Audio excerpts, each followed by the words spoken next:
race, of course, involving the tiniest cars you'll ever see on any race circuit ever. Just a reminder that these cars are about 30,000 times smaller than one of my little bit of strands of hair. Well, since we last spoke an hour and a half ago, there have been some developments. And for more on that, of course, we have Christian, who's with me, who's in charge of this whole race. He's been working on it for years. Hi, Chris. What's the latest? The latest is the following one. As you remember, at the beginning of the race, we announced it yesterday, we accept all the teams, the 6 teams. 5 are supposed to run on gold, and 1 was supposed to run on silver. The difference between gold and silver is, of course, on silver, for people knowing chemistry and that, the molecules are supposed to be quite fast compared to gold, and so, but we still have accept all of them because we want to have a fantastic race. And we know now that silver have accomplished, the team on silver, not silver, the team of silver have accomplished 1 challenge. And so they have accepted to continue the race and to go forever they can reach in 36 hours. But the race is continuing for the gold surface. And on the gold surface, I have the good news too, the Swiss team is about 45 to 50 nanometer. So we'll see soon or tomorrow morning who win on gold. Now, there was a lot of teams hadn't managed to get started. Have they all managed to move? They all managed to move, some a little bit, some they are still stuck, and some they are still repairing their car. Okay. So this is a normal, I think this is a normal panel. Again, if you take the analogy for the 1894 car race, remember 100 something were registered, 21 start, and only 17 arrive. But some of them arrive quite late in Rouen. Okay, and this is, of course, the whole learning experience. We're learning every hour. Learning experience, and it's why I really thank all the teams which continue to run one after the other, and to see on gold who will be first on the 4-probe machine. Okay, well, thanks very much, Christian. We'll come back to you later. Okay, thank you. I just wanted to show some pictures. We're at the CEMIS laboratory, which is part of the CNRS massive CNRS scientific complex. And we have some pictures to show you of just where we are in Toulouse. If next door in the control room, if they can show us those pictures of the CEMIS laboratory here. But this is where we are actually in Toulouse on a beautiful sunny day here. You can see that this was actually set up about 40, 50 years ago, actually, and it was inaugurated by the former president, General de Gaulle himself. And you can see him there on those photographs. And this is a historic site, and it's been around now for about 50 years. You can see here that so those are pictures that were taken just recently. This is where we're actually broadcasting from here on our YouTube channel. Anyway, I'm very pleased to announce that I have a new guest with me, and here she is with me right now. Waka Nakanishi, with a name like that, I think you've guessed, you're with the Japanese team. Yes. So tell me, how's the team doing? Okay, so let me briefly introduce our situation. We had a little bit run the course, but after the starting of this race, after 10 minutes or so, we had a PC or a software problem, and every team had stopped, and we spent 1 hour or so to recover it.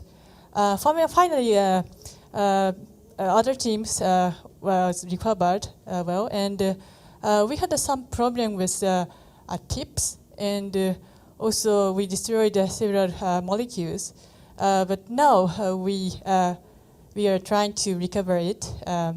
So the tip was destroyed, but it was recovered, and our molecule is a little bit different from others. So our molecule is soft, and it should be prepared as that fit to the race or to run. So we spent 2 days to create 4 molecular cars. But because of this accident, PC software accident, everything was destroyed. So now we are trying to prepare the molecular car. To build a new one? Yes, exactly. Okay, so how many yes. spares do you have? Well, actually, we have the molecule which has bent structure. We have such a structure for 0 tens of molecules, but we have to prepare as flat like this Okay, to move. So with we are flats. trying, yes. We'll talk about that in a second, but first of all, we have a report on the Japanese team that Yes. I'd like to show to our viewers who are everywhere, including Yes. Japan. So let's look at a report on the Yes. Japanese team here. Yes.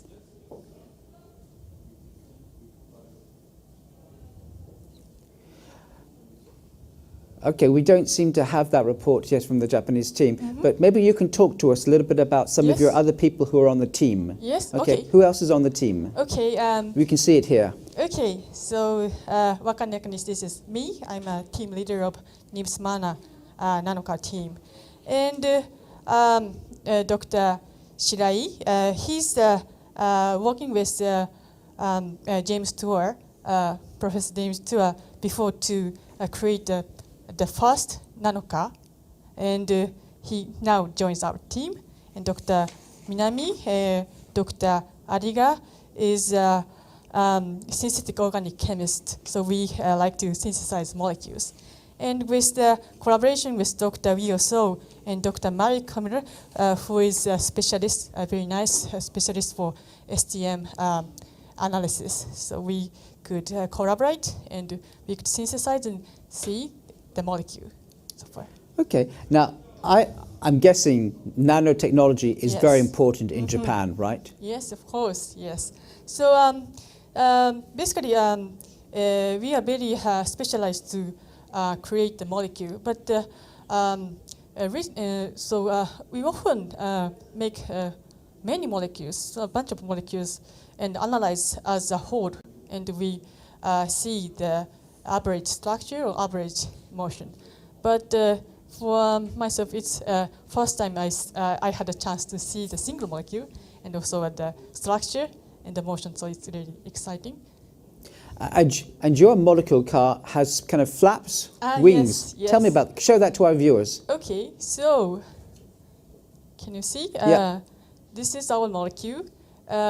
We have a binascular structure on both sides, which can flap like this. Okay, and also this molecule can bend, and this has several kinds of structure. That means that we can manipulate their structure and the property or motion. This is good thing, but in another viewpoint, it is difficult to manipulate. So this was that's a challenge for us to manipulate and see single molecule. Okay, well thanks very much, Waka. Stay there, Yes. but if the control room can hear me, I'd now like to show a report, because what's so important is, of course, this microscope is Yes. amazing for how it gives electric jolts to all the Yes. different cars. And we have a report now Yes. explaining just exactly is the microscope that's involved in all this. Thank you. Okay. Thank you. STM, c'est l'abréviation en anglais de scanning, tunneling et microscopie. Et en français, ça donne le microscope à effet tunnel. Alors le principe, on va l'expliquer sur ce schéma. On a une pointe métallique, il y a un réservoir d'électrons, ici il y a plein d'électrons. Il y a une surface d'un échantillon aussi métallique, avec plein d'électrons. Et entre les deux, il y a du vide. Normalement, les électrons ne peuvent pas passer dans le vide, c'est pas possible. Sauf qu'il y a un effet quantique qu'on appelle l'effet tunnel. Et lorsqu'on applique une tension entre la pointe et la surface, qui est représentée ici par une différence de niveau, les électrons peuvent passer dans le vide pour passer de la pointe à la surface. Ça s'appelle l'effet tunnel parce que les électrons passent dans un tunnel qui crée dans le vide. Normalement, ils ne devraient pas, mais là, ça marche. Et donc, on a les électrons qui passent de la surface, de la pointe à la surface. Ces électrons, donc, du coup, vont générer un courant et on va se servir de ce courant, de ces électrons qui passent entre la pointe et la surface, pour aller observer la surface avec une résolution atomique. Alors, ça, c'est l'aspect, on va dire, théorique. Après, il y a l'aspect un peu pratique. Pour que les électrons puissent passer, il faut que la pointe, bon, d'une part, soit très très fine. Donc, on a une pointe qu'on va affiner avec de l'électrochimie. Et ici, on a quelques atomes en bout de la pointe. On a la surface, ici, dans notre cas, c'est de l'or. Et on va approcher la pointe de la surface avec une distance qui est de l'ordre du nanomètre. 1 millionième de millimètre. Donc, un nanomètre, c'est 1 million de fois plus petit qu'un millimètre. Très, très près. Et à ce moment-là, effectivement, il va y avoir un courant qui va passer entre la pointe et la surface. On se sert de ce courant pour, après, faire ce qu'on appelle un balayage de la surface. Donc on va balayer la surface. Et en fait, comme le courant décroît très vite avec la distance, on va pouvoir suivre vraiment la rugosité de la surface avec cette pointe qui se promène jusqu'à avoir les atomes. On peut voir les atomes avec le microscope à effet tunnel. Donc, pareil, tout ça, c'est le principe. Quand on regarde comment fonctionne un microscope à effet tunnel, en fait, on a donc la pointe avec son tube piezo qui permet de faire des déplacements très très petits, puisqu'il faut qu'on fasse des déplacements à l'échelle atomique, c'est-à-dire des déplacements avec une précision du picomètre. C'est pour ça que le bâtiment s'appelle Picolab d'ailleurs. Le picomètre, c'est 10-12 mètres, c'est 1 milliardième de millimètre.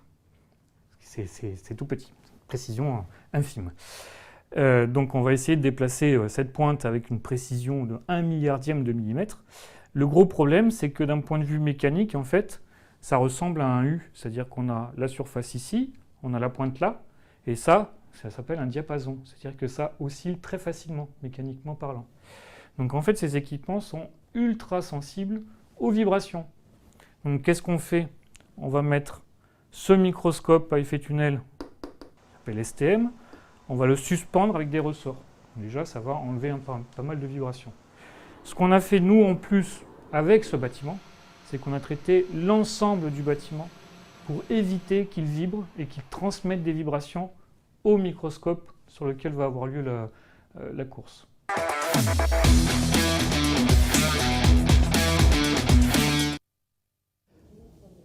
Welcome back to the nano race here in Toulouse. And for our French viewers, un peu d'informations sur ce que Chrétien a dit tout à l'heure. Alors, l'équipe autrichienne-américaine, ils ont, avec une piste en argent, allé beaucoup plus vite que les 5 autres concurrents, parce qu'ils sont sur une piste spécialement faite en argent. Et donc, ils ont fait 150 nanomètres très rapidement. Voilà l'équipe qui ont fait tout ça très rapidement. Et on ne savait pas si ça allait arriver si rapidement. Ben, ça y est, maintenant, l'épreuve pour eux, c'est qu'ils continuent d'aller le plus loin possible sur 36 heures et sans que leur voiture est détruite par du débris qui se trouve sur la piste ou que l'électricité démolit leur molécule voiture. Donc eux, voilà, ils ont fait les 150 nanomètres déjà, mais les 5 autres équipes qui sont toujours sur un disque d'or, elles essaient aussi d'arriver jusqu'au finish, jusqu'au bout de les 100 nanomètres, et ils sont loin de le faire. So, going back to English, what is so important, of course, is this microscope with those 4 needles. I have the expert here who will talk about it, but which basically sends an electric jolt into the cars and gets them moving. But for more on this, I really should be stopped talking. I should be speaking directly to Mark Maier of Scienta Omicron, which is a German company which makes these microscopes. How many are there around the world? Oh, those specific ones, it's just a few, about 8, which are worldwide in operation. For instruments that have just one tip, it's much more, obviously. Apart from just for the nano race, what are they used for? People investigate surfaces, molecules. They try to create circuits on the molecular or atomic scale. In general, I think physicists want to build up devices by single atoms. I think we see some of the microscopes here, yeah? Yeah.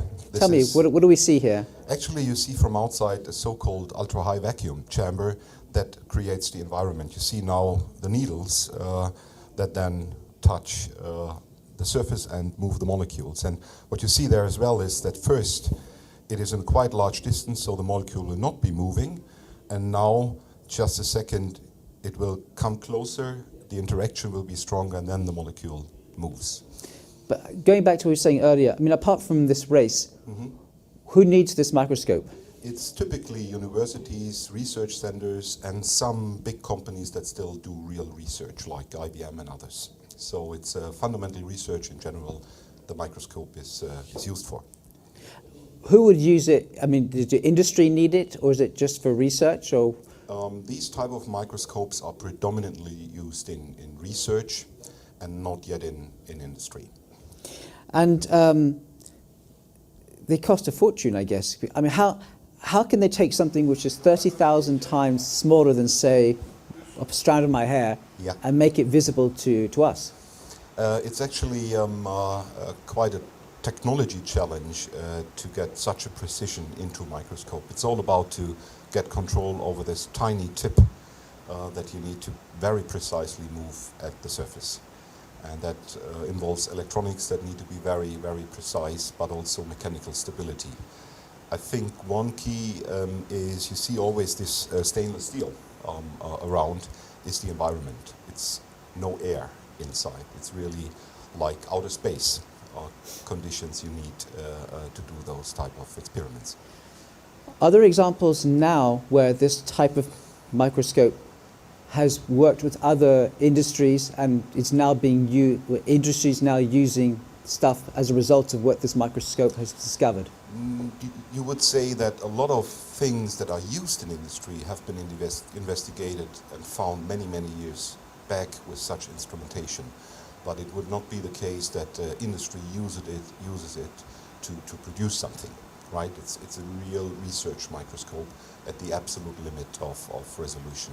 Scientists are using it. Go on, tell me, how much would one of these cost? Above $1 million, for sure. €500,000. Above So 1 million. Above 1 million for sure. So you wouldn't want to break it? It normally doesn't break, so usually those systems live forever. So tell me, what's the difference between a microscope and a telescope in the end? Because they're kind of doing the same thing. They're zooming in on something which is very, very difficult to see. First of all, if you think in terms of microscopes and mention telescope, this is an optical thing, right? And the telescope, obviously, you look at far distance to the outer space, to stars, right? Mm-hmm. And a microscope looks at the small stuff. And but this type of microscope is totally different in its concept. It's a so-called scanning probe microscope. So you scan this small needle across the surface, and that's totally different to an optical microscope, obviously. Well, Mark Maier from Scienta Omicron, who's built one of the maybe 8 microscopes like this around the world. Thank you very much for your time. Now, I know there's a lot of people on social media who want to talk to you. Yeah. So we're going to send you next door to the hub, and the community manager will talk to you, and you'll give us some replies to some questions from people on the social media. Okay? Okay, many thanks. Thank you. Stay there for the time being, because what we're going to do is we're going to show a report on just how these microscopes help to move these nanocars. And here is that report coming up right now. Thank you. Et après, la molécule, pour la faire avancer, il y a plusieurs solutions, mais dans le cadre de cette course, on a défini des règles très strictes. On n'a pas le droit, notamment, de prendre la molécule avec la pointe et de la promener avec la pointe, parce que c'est beaucoup trop simple. Donc ce qu'on va faire, on va utiliser un autre mode. Donc ici, on a la configuration où la pointe regarde la molécule, donc elle est assez loin de la molécule, elle ne la fait pas bouger, la pointe n'interagit pas avec la molécule. Et pour la faire bouger, en fait, ce qu'on va faire, c'est qu'on va approcher la pointe et on va faire passer beaucoup plus d'électrons. Les fameux électrons tunnels, on va en mettre beaucoup plus. À ce moment-là, la molécule va être excitée, c'est-à-dire qu'elle va recevoir de l'énergie par le biais des électrons, et elle va se déplacer sur la surface. Elle va bouger parce qu'on lui aura injecté de l'énergie. Et du coup, quand on remonte après avoir fait ce pulse en tension, eh bien on voit que la molécule, par rapport à la situation initiale où elle était juste au-dessus, la molécule s'est déplacée. Donc c'est ce mode qui va être utilisé pour déplacer les molécules, enfin une molécule pour chaque équipe sur la surface d'or.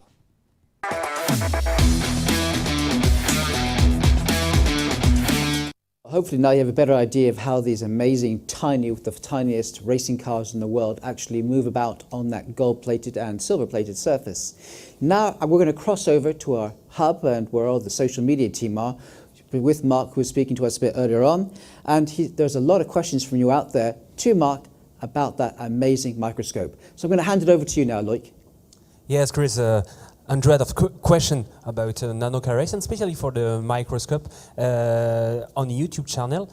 Simon Pham asking about the type of the microscope. Can you explain it? You already done this, but for Simon. Yeah, it's a so-called raster probe microscope, and in contrast to an optical microscope where you have lenses and you look through, you have a small, tiny metal tip that crosses the surface, and this tiny metal surface actually feels the molecule, and it doesn't see it in the classical sense, because seeing means optics, right? And it feels it. I could describe it this way, if you like.